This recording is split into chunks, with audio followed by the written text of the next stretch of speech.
the ultimate accolade for teachers. We challenge secondary teacher Louise Radford to go from good to outstanding. A top inspector will observe one lesson. 2 experts will fine-tune her practice and beef up her presentation.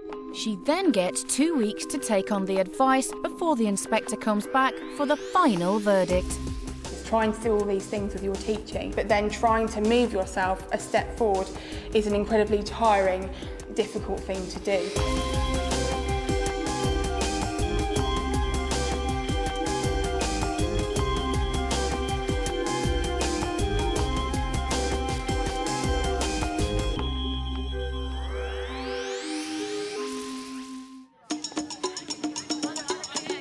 Kingsbury High School is a massive comprehensive in northwest London. Louise Radford is an English teacher in her 2nd year at Kingsbury. Since my teaching career started, I've wanted to know how to be the best possible teacher I can, because I think it's a crime to go into the classroom and not do the best of your ability every single day. Her English department rates her teaching as good. I'm really looking forward to that process of finding out the kind of teacher I am, what my strengths are, what my weaknesses are, what I can do to improve, and going through a really vigorous process of improvement. Everyone look at the interactive whiteboard. Louise will focus this challenge on her Year 9s. I think Miss Radford could improve by getting the whole class involved and making sure that everyone gets involved instead of the usual people putting up their hands. I want you to do it in your books. Sometimes she just makes us work on our own, but she is a good, really good teacher. In just 2 days' time, she'll be under the gaze of our eagle-eyed inspector. But there's still time to catch up with her college friend Claire. So what sort of thing are you going to be teaching? Well, we've just started the GCSE syllabus, so we're going to do poems from different cultures. And I thought I'd do half cast. Standing on one leg. Yes, that's right, yeah. So I'll be there standing on one leg. I know Louise from Homerton College. She's very calm in difficult situations, and I'm sure she'll do fantastically well. I'm sure she's excellent already. I've never been observed by an Ofsted inspector or by an HMI inspector, and I'm quite excited in a weird way to get the sort of luxury of being observed by one of these inspectors, to get a really honest appraisal and a breakdown of my teaching. So I'm incredibly nervous about the whole thing, but I'm also quite excited because I think it's quite a unique experience, quite a unique opportunity. It's the morning of her observation. Just time for some reassurance from Head of Department Rachel Kitley. I've really tightened up my lesson plan, and I've made sure that I know the timings of everything, and everything's really tight, and I'm going to move it through everything at a good pace. So I just have to get in there now and do it and see how it goes, I think. Yeah, you'll be fine. I hope so. Be nervous. OK. With hundreds of inspections under her belt, School Inspector Claire Gillies leads inspection teams up and down the country. She certainly knows an outstanding lesson when she sees one. This is Louise teaching Year 9 English, and I'm obviously hoping to see a good lesson and maybe some outstanding elements as well. Louise has 55 minutes to impress the inspector. Right. We've got 2 aims for today's lesson. Aim 1 is to understand how Agard, that's the poet we're going to be looking at today, uses language to create the tone of his poem.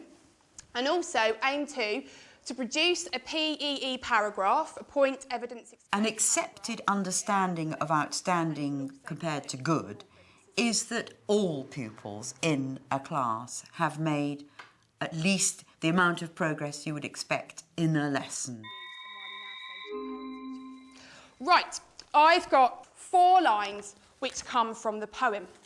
Now, what I need you to do is decide how you are going to say those 4 lines. You might say the line really loudly. You might say the line really quietly.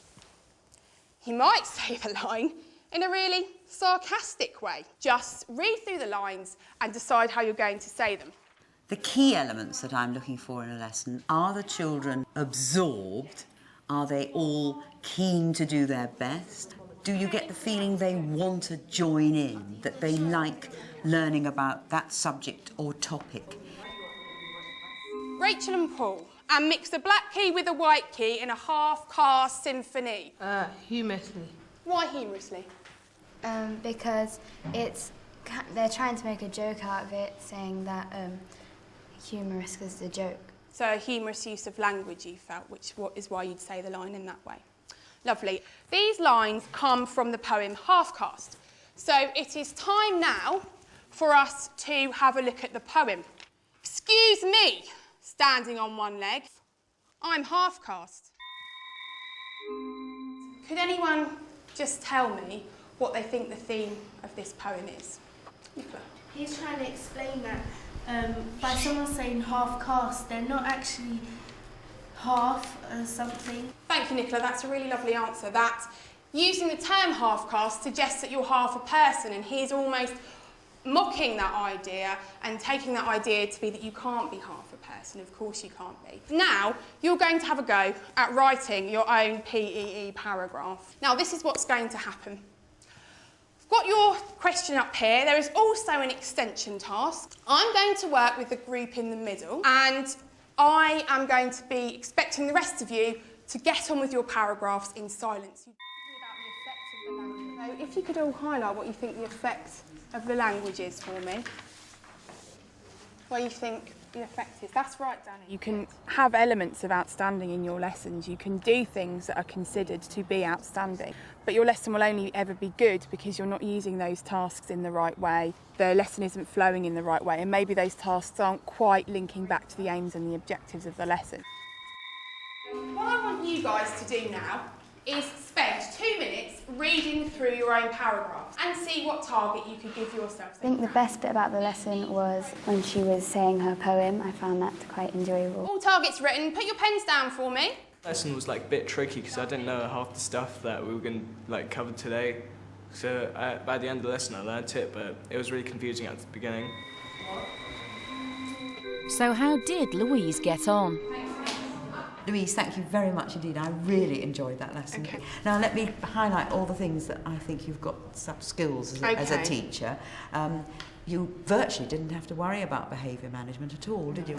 And you clearly planned your lesson extremely well in terms of differentiation, that wonderful word. And as for your sort of presentation skills, I mean, there's definitely an actress inside you. The way you read the lines of the poem was just inspirational. And certainly, as a whole, the lesson was good and it was effective, and they learnt a lot. What I felt didn't just take it onto that really higher plane. The beginning of the lesson was, I think you just said, right, come along, we've got these aims on the board, but there was no why are we going to hear about this poem. And I found certainly 2 over here who were a bit hazy about what half caste means in everyday life. And that sort of underpins so much of what you were trying to get across. And to just have 4 little sentences like we had, and read them out and discuss them before we really had got them into context and sort of thinking behind that. Building on the idea of tone, and so I didn't necessarily want to give them the poem as a whole and have that whole text for them to deal with. I wanted it sort of broken down into chunks for them. And I understand exactly, but weighing up how much emphasis to give to the sort of moral content of the lesson as opposed to the sheer, this is an English lesson, we are going to practice writing, that's where the balance becomes, I think, very difficult for you. Some of them gave some really interesting answers. You've obviously got the idea of sort of wait for them to give the answer, don't rush it, but there certainly could have been some more extension.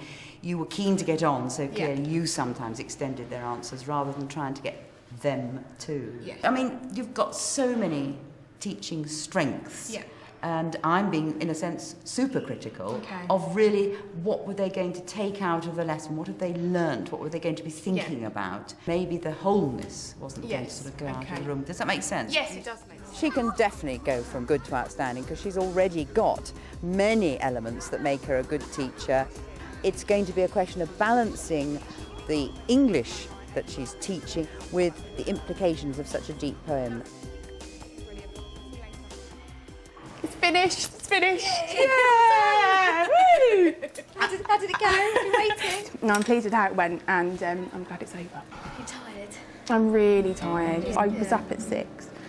So I think this afternoon I'll have to go home early and have a bit of a nap. The first observation is now behind her. The inspector highlighted Louise's need to sharpen up her lesson structure and achieve a balance between context and language skills. Now it's time to bring on the experts. To boost Louise's progress, help comes from communications coach Roger Terry and advanced skills teacher Emma Potts. They start by watching Louise's lesson. This is the beginning of the lesson. That's what she felt at that moment. Yeah. You can see that they've got a good rapport with her. And I'm going to do this exercise. Although she's got quite a loud voice, her resonance isn't commanding enough. We've got 2 aims. She did include a plenary. She didn't, however, go back to the objectives. Now, this is what's going to happen. And change the way she uses her gestures, so she's not spending a lot of time clasping her hands together, but how she creates a really good learning environment. I've seen your lesson, and there were some brilliant parts of it. And one of the main things that I really think will make your lessons outstanding is the use of assessment for learning. The main characteristics of it are that we share learning objectives with the pupils. Yes, I call them aims, but I suppose perhaps I should call them objectives. Maybe my objectives could have been clearer. Right. And maybe I could have used outcomes so that they knew what was going to be expected of them in the lesson. Yeah, and it's like a tick criteria for them. What have they learned in that lesson? How can they prove it? Yeah. We look at just a lesson where I managed to get outstanding. Amazing. So the objectives that I gave them, that I displayed on the interactive whiteboard, but also on a board at the side, so they're there constantly throughout the lesson. So it might be blowing them up on A3 paper. Now, I was thinking, in terms of outcomes, how am I going to know that they've understood what those objectives are? So they had 3 cards, and they all had to hold up. They had the cards each. And they had to hold up which card met which objective. But I do think they were then very clear about what they were learning and how they could actually meet that. Because then they know that what they're doing and how it meets the objectives of themselves in their own minds. I don't even necessarily have to say anything. And again, throughout the lesson plan, every single section's got sharing objectives and outcomes, sharing objectives and outcomes. It just refocuses the lesson at all times. You might even do mini plenaries, you know, small activities within those. It then really focuses the students back to exactly what they're doing. It stops it from getting woolly, doesn't it? Yeah. One of my problems at the beginning of this has been my planning and making sure my aims and my outcomes are clear and focused, and all my tasks are building to my aims and my outcomes. And she's shown me some really excellent ways of how I can build in different tasks and make my pupils incredibly aware of what they're doing and why they're doing it. One of the things I'd like to do is to get you to play with where you position your voice, because what's really, really useful in the classroom is if you can drop your voice onto any particular person. Okay. And there's a way of teaching you to do this. Now, this is kind of a voice catcher. Right.